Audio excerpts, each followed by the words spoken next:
আমার বিয়ে হয়েছে প্রায় 1 যুগেরও কিন্তু বেশি সময়, আর এই 1 যুগ পরেও কিন্তু বরের ইচ্ছে হয়েছে আমাকে নিয়ে পোস্ট ওয়েডিং ভিডিও শ্যুট করবে। বরের ইচ্ছের দাম রাখতেই কিন্তু আজকে বেরিয়ে পড়েছি পোস্ট ওয়েডিং ভিডিও শ্যুট করতে। কোথায় যাচ্ছি, ক্যামেরাম্যান কে আছে, সমস্তটাই কিন্তু তোমাদের সাথে এই ভিডিওতে শেয়ার করব।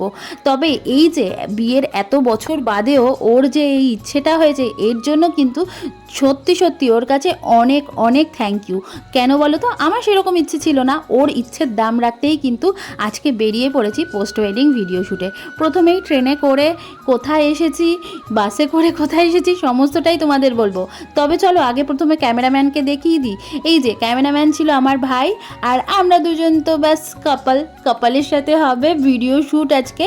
তো প্রথমেই কোথায় চলে এসেছি, আরে ইকো পার্কে চলে এসেছি। এই দেখো গেট নাম্বার 4 দিয়ে কিন্তু আমরা এখন ইকো পার্কের ভেতরে ঢুকবো। তবে ইকো পার্কে যাওয়ার আগে বরমশাই দেখলো ওর চশমাটাই আনেনি, তাই জন্য আর কি করা যাবে, চশমার দোকানে দাঁড়িয়ে একটা চশমা কিনে নেওয়া হলো।